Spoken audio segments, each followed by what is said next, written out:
All right.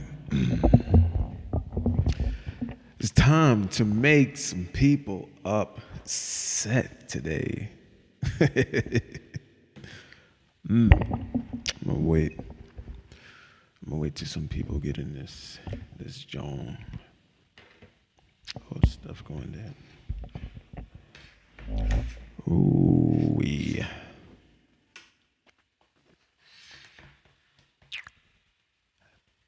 I'm gonna be honest. If you're gonna start streaming, if you're gonna start doing anything, please have, please have,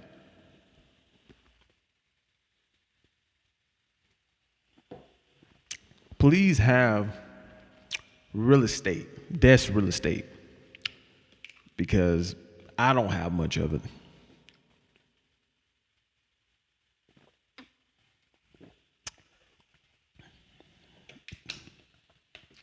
I'll be right back.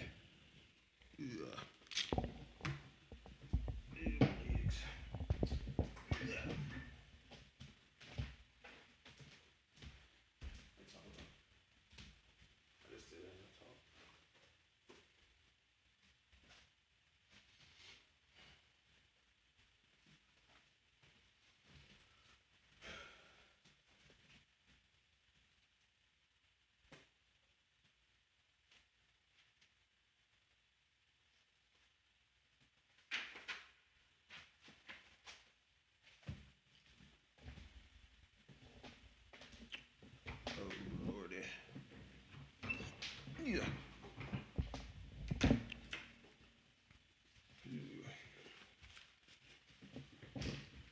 It's not gonna be long.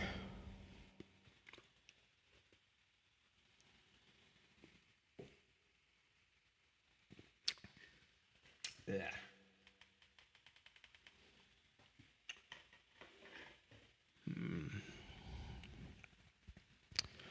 Alrighty. 11:11. 03.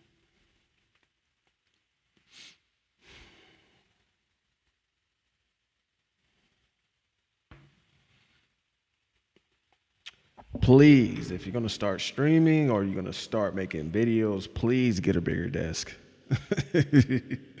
Please get a bigger desk because this is not it. All right. Entertainment. There's nothing entertaining about this. Nothing entertaining about this whatsoever.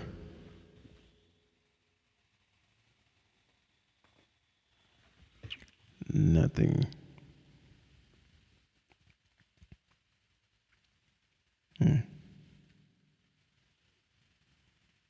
I'm just making sure I got all my settings together before I start this discussion.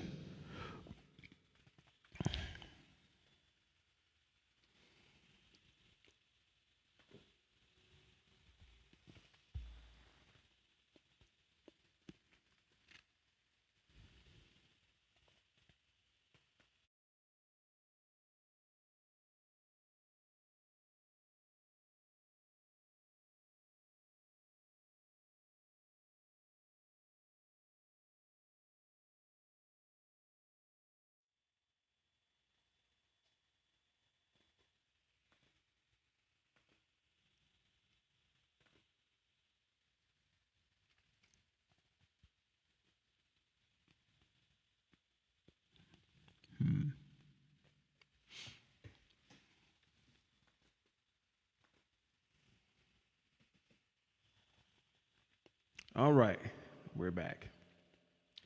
All right, let's get this underway. 2024 UFC card 300.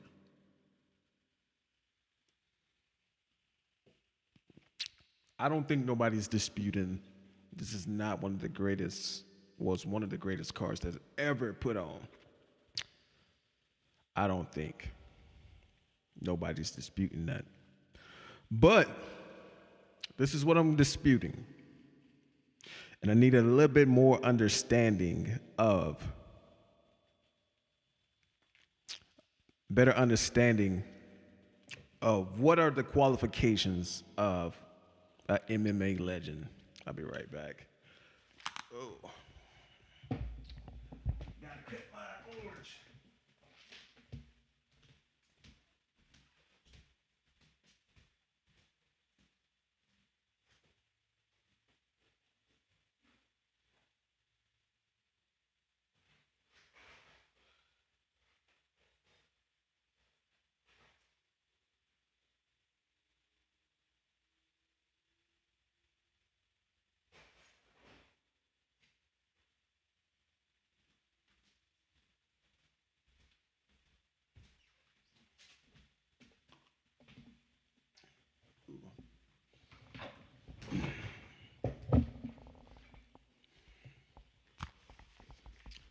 Oh, what qualifies as an MMA legend?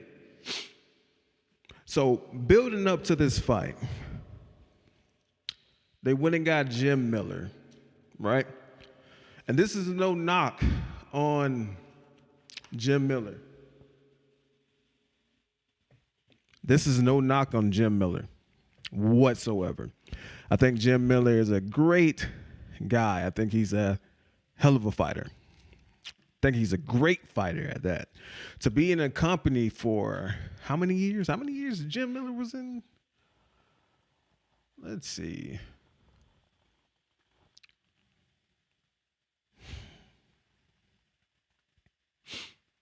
Jim Miller, let's see.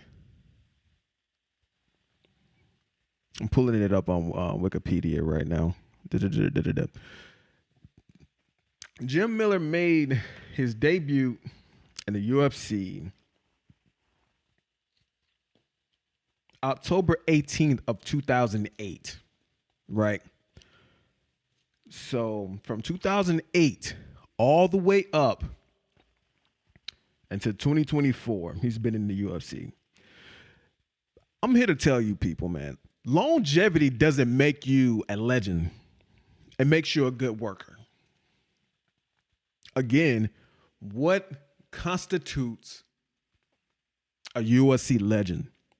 And I'm gonna be quite frank with you. When you start to speak about legends, you start thinking about Rampage Jackson, Chuck Liddell, Tito Ortiz, Forrest Griffin, Stephen Bonner, RIP. You start thinking about Daniel Cormier, GSP, BJ Penn, Frankie Edgar, Benson Henson. I don't know if he's a legend. Who else? You just start thinking about other people. You do not put Jim Miller in the boat. You don't put him in the tab of a UFC legend. You don't. And I like longevity. Longevity is good. But if I sit here and tell you, if we're just basing the whole premises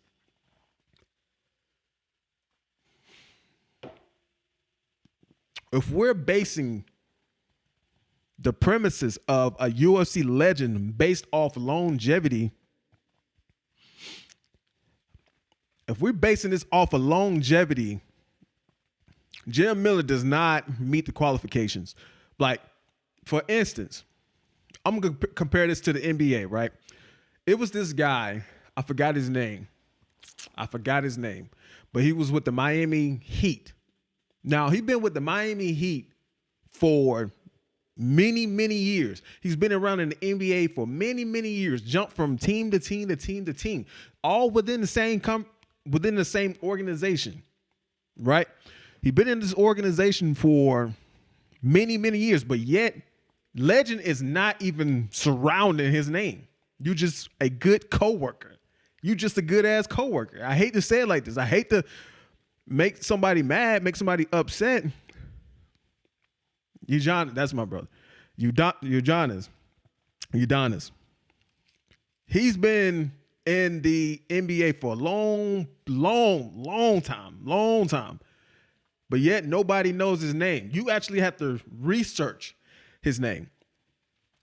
I gotta get me a napkin. Ugh.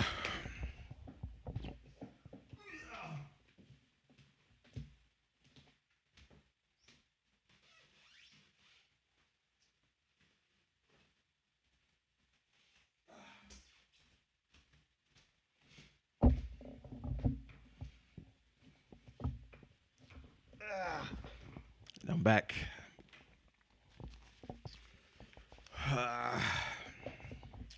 Oh shit! I put it on backwards. But what's his name? Udonis Haslam, whatever the fuck his name is. I probably mispronounced that like crazy. Udonis Haslam. He's 43 years old, right? So check this out. Appreciate it. This is gonna be a video. I'm gonna stitch this out. Udonis Haslam been with the NBA, the entire organization, since 2002, right? And he's been with the Miami Heat for long extended period of time, right? But yet nobody don't even know about him. Nobody knows about him. It was yet I want to say 2 years ago where people started to bring his name up, and that's because he was the oldest player in the oldest player in the NBA. That's the only time he had recognition. Other than that, nobody was checking for him. And truth be told, nobody was checking for Jim Miller not until this USC card. Nobody was checking for Jim Miller. And again, this is no knock. This is no knock on Jim Miller. I think he's a hell of a fighter. I think he's a good fighter. But you know what we call that in the sport of combat? He's a good journeyman. If you don't know what a journeyman is pretty much somebody you can call because you know for a fact they're going to fight. You know they're going to fight. You know they're going to put on the show. You know they got sort of a name around a buzz around their name.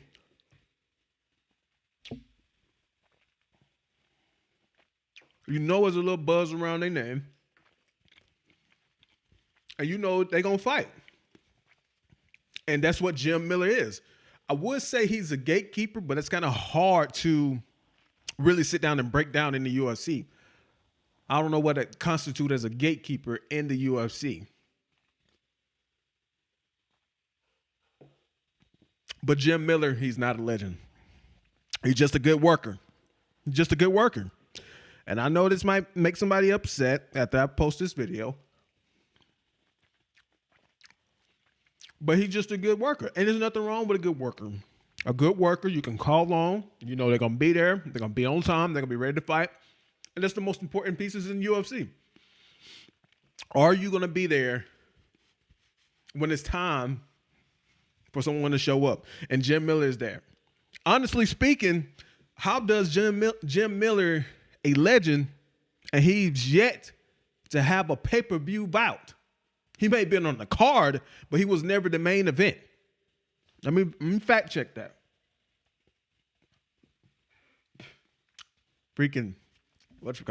Let me fact check that. I don't think Jim Miller ever been a pay-per-view. Let me see. I could be wrong. And I'm looking at it right now. I'm on Wikipedia. He does not have any pay-per-view bouts. So how does this qualify him as a legend? Longevity don't make you a legend and make you a good worker. And I'm going to stand on it. I'm standing 10 toes on it. He doesn't have any pay-per-view bouts. He doesn't have any pay-per-view bouts. But yet, people are streaming he's a legend. He's not. He's not a legend. He's a good worker. When you think of a legend, you think of someone that's going to be potentially a Hall of Famer. He's going to be entered to the Hall of Famer. When you think of John Jones, he haven't retired yet. You automatically think he's going to go to the Hall of Fame. He's a legend. Daniel Cormier, he's already inducted. He's a legend. Who else is currently fighting?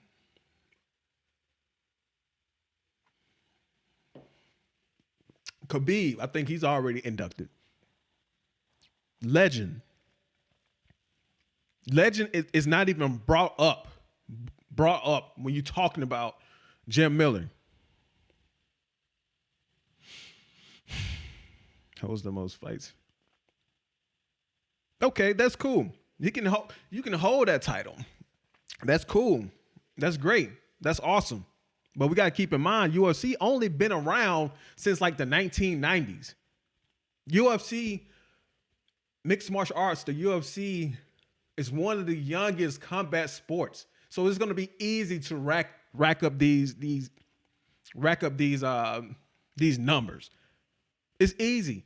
And truth be told, when you are a journeyman, when you're a gatekeeper, of course you're gonna have many fights because they know they can call on you. You're gonna be ready, and you need this money. Truth be told, I've been doing boxing. I've been doing boxing since 17. I don't think nobody loves a combat sport enough to be one to get punched in the face every time.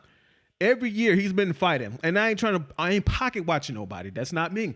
But I don't think nobody enjoys putting a body through excessive damage for no reason. You feel me? I'm pretty sure if Jim Miller had a pay-per-view bout with 500,000 buys, 400,000 buys, he would not be fighting every year. And again, UFC is not a 40-year, 50-year organization. I think UFC is like 20 at max. So it's going to be easy for him to rack up these wins. And if I'm putting you in there with somebody who's got to prove himself, who's a better person to put in there for it? Jim Miller. Again, I'm not going to make this a bashing video or stream about Jim Miller. But when we sit down and we breaking down his accolades, when we sit down breaking down and overviewing his resume, it doesn't compete. It doesn't compare to what an actual legend is in the UFC. It doesn't. I think one of the qualifications to being a UFC legend, you have to beat the man of the man. That's just how I feel. Or be in a nice bout with the man. You feel me? When you look at Jim Miller's resume,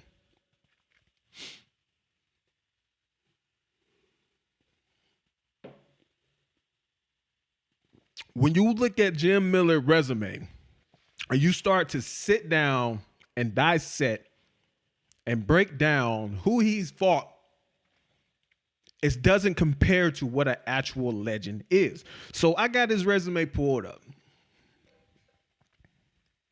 So we're going to pop this thing off. Like I said, he fought Frankie Edgar, which I think he's a Hall of Famer.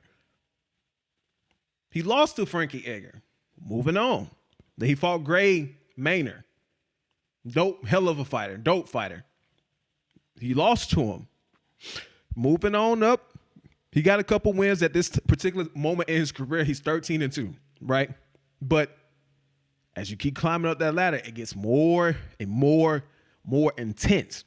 And a lot of people fold underneath that pressure. A lot of people tend to give way when you're facing a higher opposition. You feel me? So we're moving on. He fight Benson Henson. I think Smooth? Benson, what's his? Yeah, nickname Benson Smooth Henderson. You feel me? He lost to him. Nate Diaz. When you think of Nate Diaz, you automatically think of legend. These are people who I'm naming that could potentially be a legend. So how do that make somebody a legend if you lost to somebody? Let that marinate. How can you be a legend if you're losing to a legend? Moving on. So he fought Donald Cerrone. He lost to Donald Cerrone. I think people can agree that Donald Cerrone has potential to be a UFC Hall of Famer. He lost to him.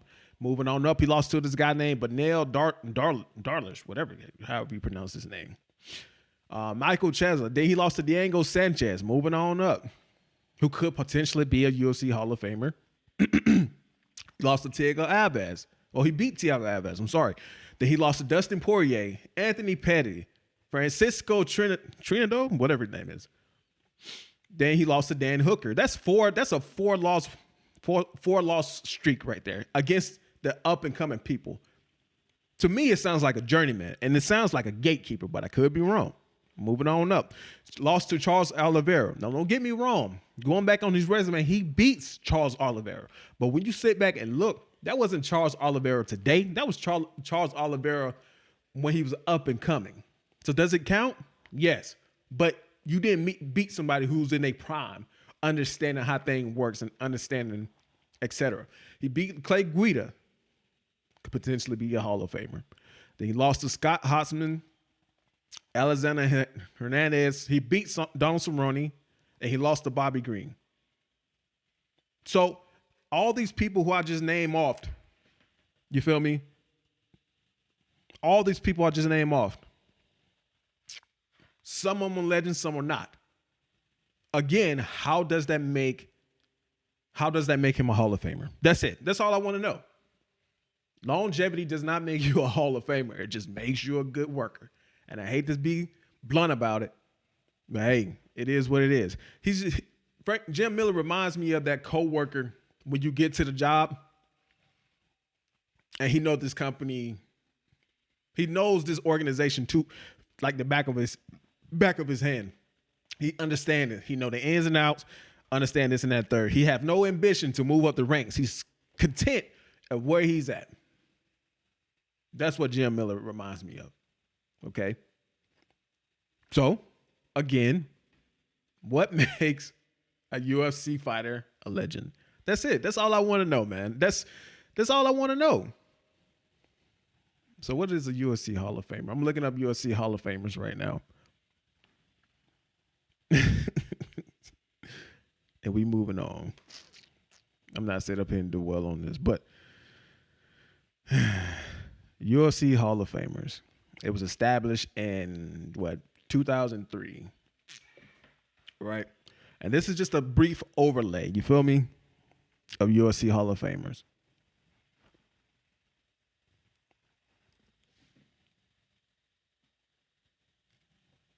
All right, so UFC Hall of Famers.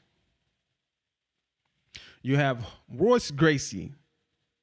I think nobody cannot argue the fact that Gracie was a legend. He was the man that beat the man. Then you go to Ken Shamrock. Legend. Dan Stern.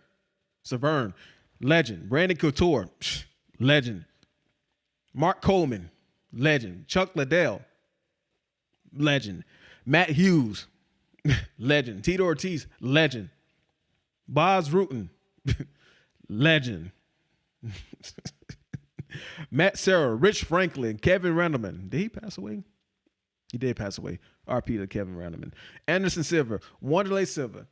Where does Jim Miller come into the play? When does Jim Miller come into play? His resume can't even stack up against these people I'm naming. Forrest Griffin, BJ Penn, Uriah Faber, Ronda Rousey, Michael Bisping, Rashad Evans, GSP, Khabib, Daniel Cormier, Jose Aldo, Donald Cerrone, Frankie Edgar. All I'm saying is his resume doesn't stack up and would never stack up to the champs. What he is, he's going to be a good co-worker. And there's nothing wrong with that. There's nothing wrong with that. There's nothing wrong with that. You're a good fighter. A true statement about Oliveira. Yeah. I ain't going to say, because you did beat somebody. You did beat him, fair and square. You walk into the ring, you got to be ready for the outcome. But when he fought the new, re-innovated, new motorized Charles Oliveira, he lost. I think first round.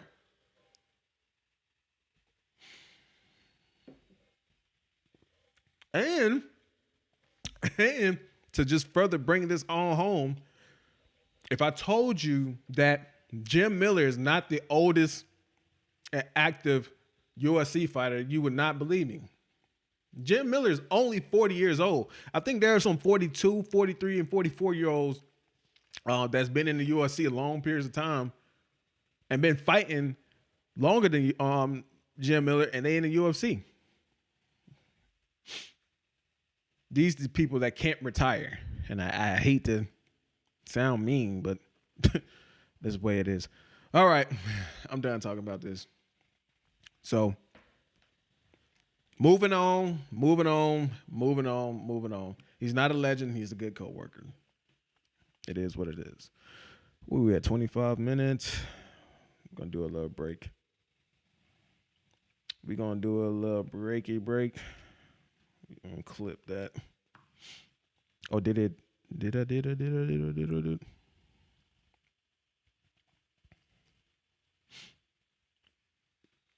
Yeah, we're going to do it like a little break.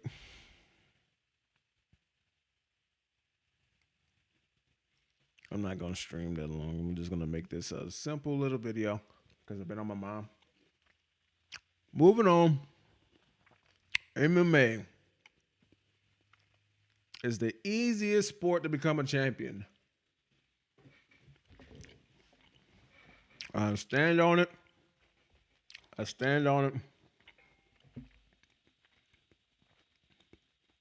I remember last year, I was on the phone with my uncle, my brother, and we was talking about the John Jones versus Cyril Gane.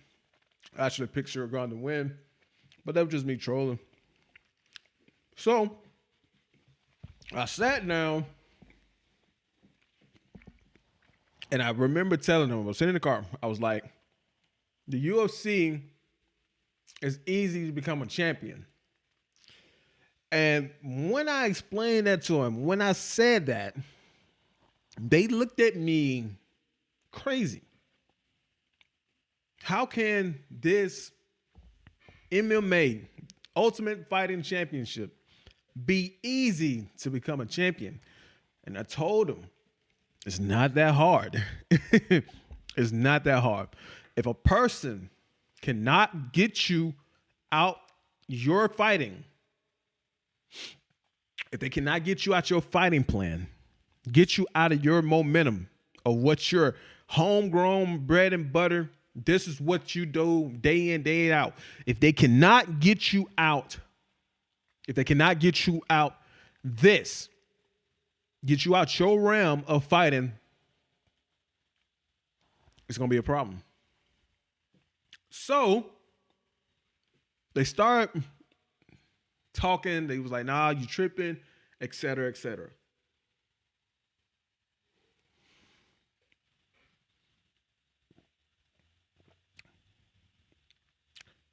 This past Saturday, UFC 300, we had Alex Pereira versus Jamal Sweet Dreams Hill, right? If you know anything or seen anything about that fight, you know Jamal Hill got slumped. And don't get me wrong, I'm not gonna bash him because he got beat. I'm not gonna sit up here and laugh because it can happen to the best of us.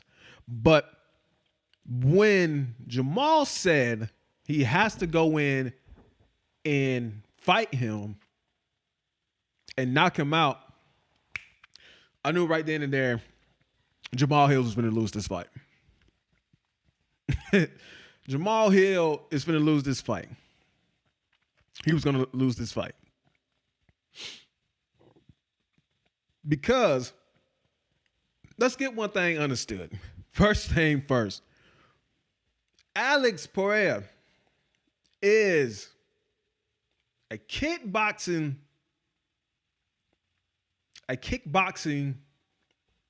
champion. He fought some of the toughest of the tough when it comes to kickboxing. He beat the man of the man. That's why he's a legend in kickboxing. And he's going on to become a legend in UFC. So when Jamal Hill said he's going to fight Alex at a game where he doesn't know anything about, or he doesn't know what he's dealing with, he was destined to lose. He was destined to lose from the beginning. That's like taking a fish out of water and expecting him to walk. That's how Jamal Hill was. He fought a shark. No, I'll take that back. Jamal Hill came in as a gorilla, as a bona fide gorilla. This is what I do. I'm strong. And you put him in a shark-infested water with Alex Pereira. And he tried to fight this shark, Alex Pereira, at his own game. He was destined to be on the fail anyway. Alex Pereira has fought a Jamal Hill. Jamal Hill has yet to fight an Alex. I'm going to say that again. Jamal Hill has never fought a Alex Pereira, but Alex has fought a Jamal Hill. And he lost. So, going back to my original point of this, MMA is the easiest because if you lack the knowledge, lack their knowledge of another sport, you can exploit that particular fighter at that. Like, for me, I started boxing 17. I started doing jiu-jitsu about a year and a half ago. And now I'm doing Muay Thai. So I have a better understanding of what it's like to be an MMA fighter. You feel me? If somebody doesn't know how to strike, I'm going to just assume that they know how to wrestle. Because people think just striking is striking. No, it's distance, it's timing, it's measurement, it's range, it's footwork. It's so much factor goes into striking. When someone doesn't know how to strike, doesn't know how to do X, Y, and Z, it makes it much easier for them to lose. So Jamal Hill has nobody to blame but himself on that loss. It goes back to my point. Alex Pereira got his black belt. Black belt in what? I hope it's not Brazilian Jiu-Jitsu, because how? How do you get a black belt for knocking somebody out? Demetrius Johnson has more submissions than Alex Pereira, but Demetrius Johnson is a brown belt. That's crazy to me. How do you have a black belt but no submissions, especially against somebody who's a brown belt? Demetrius Johnson is a legend, bona fide. Put a stamp on it. He's a bona fide legend in MMA, and he has a brown belt. That's further in my point. When we talk MMA, it's the easiest to become a champion, because if your one thing can make you and take you all the way, Khabib became a legend with grappling in the UFC. He became a legend just all by this one thing, because nobody could stop it. Everybody got so afraid of takedowns, and the grappling part about Khabib, everybody got scared of it. And he became a legend off of that. So when I hear people say, oh, you got to have Brazilian Jiu-Jitsu, or you got to have grappling, you got to have striking, I'm looking like, not really. Because if someone cannot take you out your game and not your element, you can beat them 7 days a week, twice on Sundays. That's easy. And again, this makes MMA one of the easiest sports to become a champion. So now, don't get it wrong. Don't get it twisted.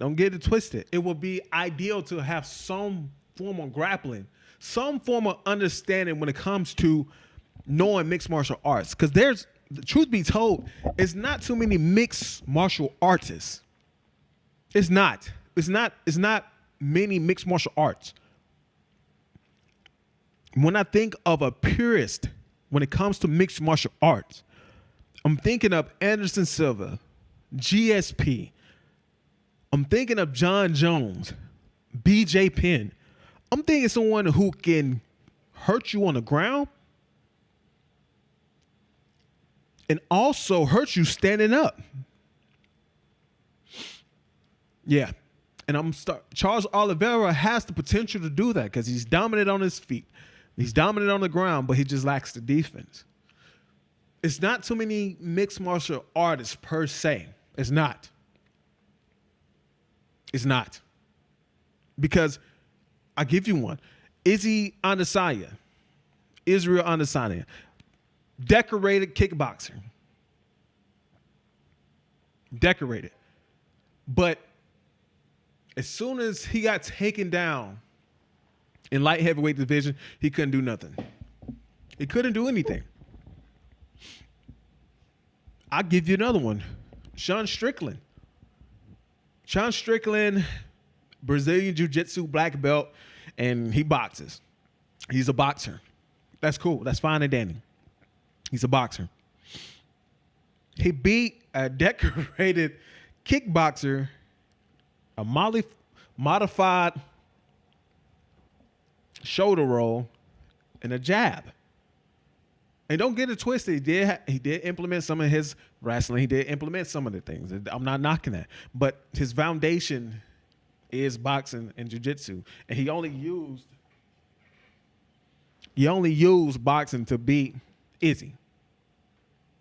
So what I'm getting at, when you're thinking of MMA, don't think so hard on it. Don't think so hard on it.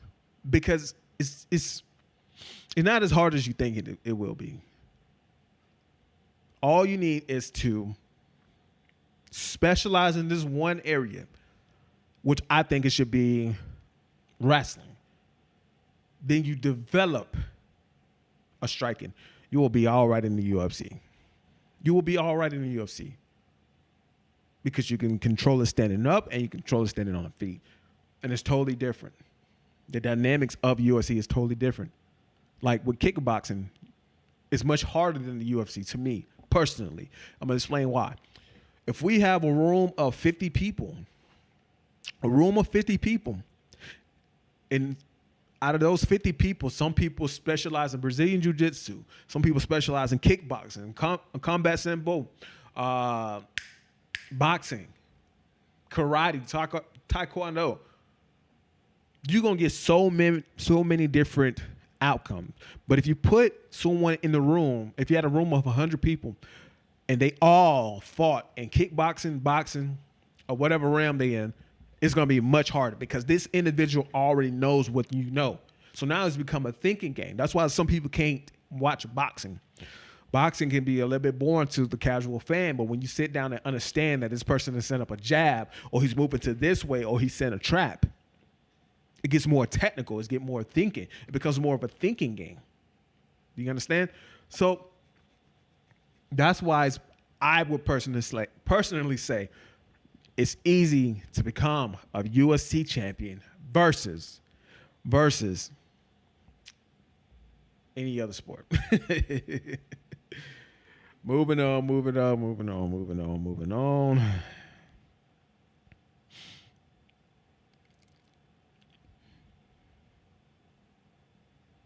All right.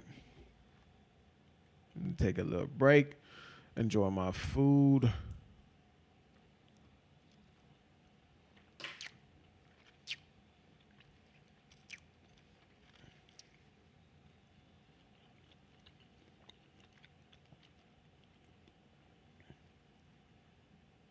It's easy, man.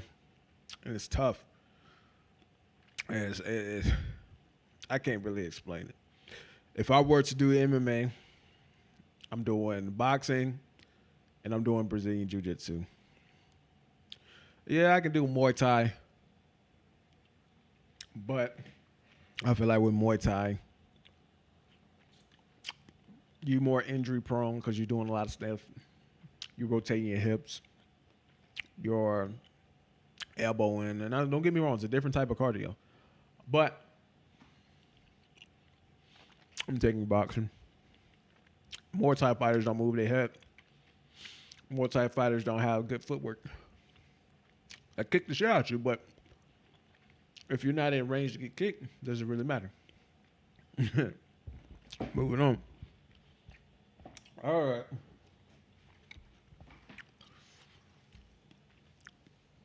All right. This is the last one. It's gonna take me on out, man.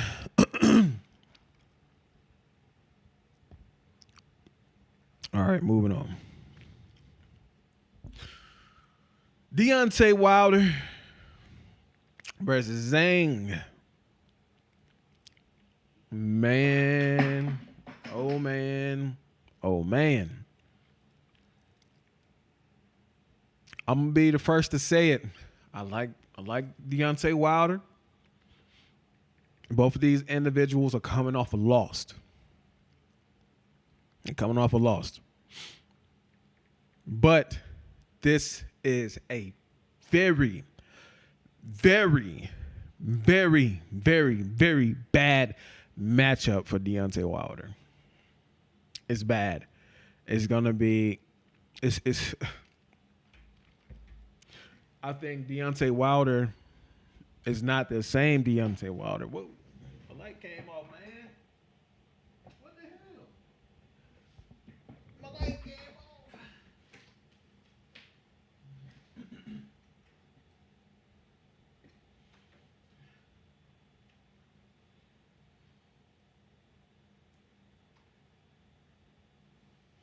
All right, there you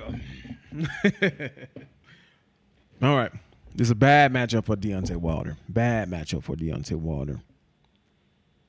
And as much as I like Deontay Wilder, I'm going to hear it said, I got Deontay Wilder losing via knockout.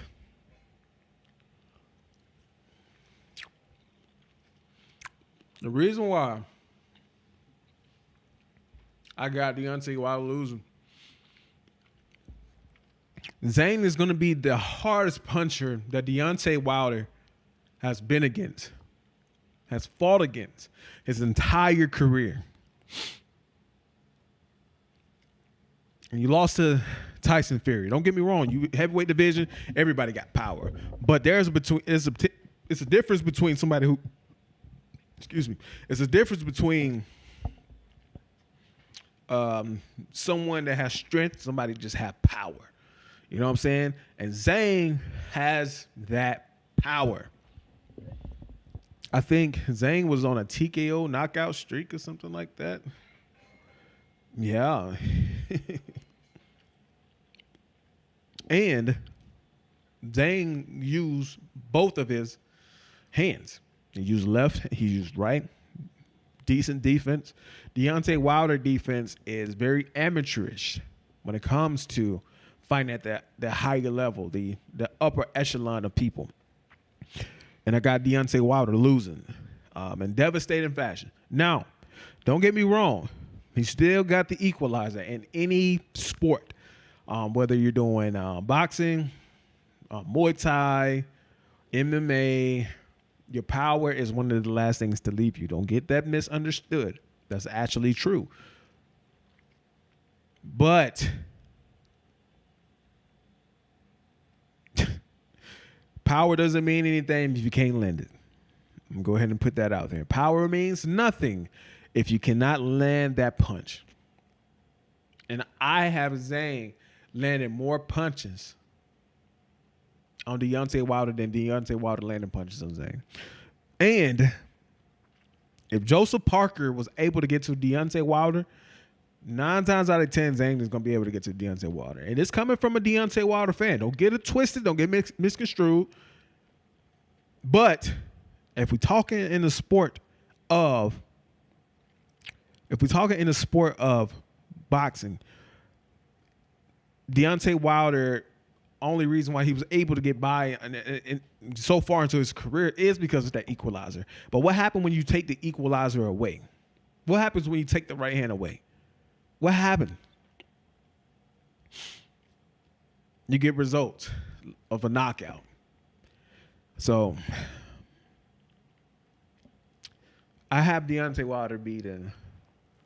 Deontay Wilder losing. And I don't think Deontay Wilder heart is in it anymore. I don't think he's focused. I don't think he's just wants to get up and run and hustle, bustle all day because he's taken care of. He has money. He has generation money. He has money that's going to take care of his kids. And it's hard. The great Marvin Hagler said that it's easy to get up and run, do your road work when you ain't have nothing. But it's hard to get up, and I'm paraphrasing, it's hard to get up when you laying down in silk sheets and your bills is taken care of and for the remainder of your life. It's much harder. And I don't think Deontay Wilder has the motivation. I don't think he has I don't think he just want to do it anymore, honestly speaking. Well, that's going to be the end of this stream. I'm going to start streaming more versus just making videos. Please subscribe if you find this. And, yeah, see you.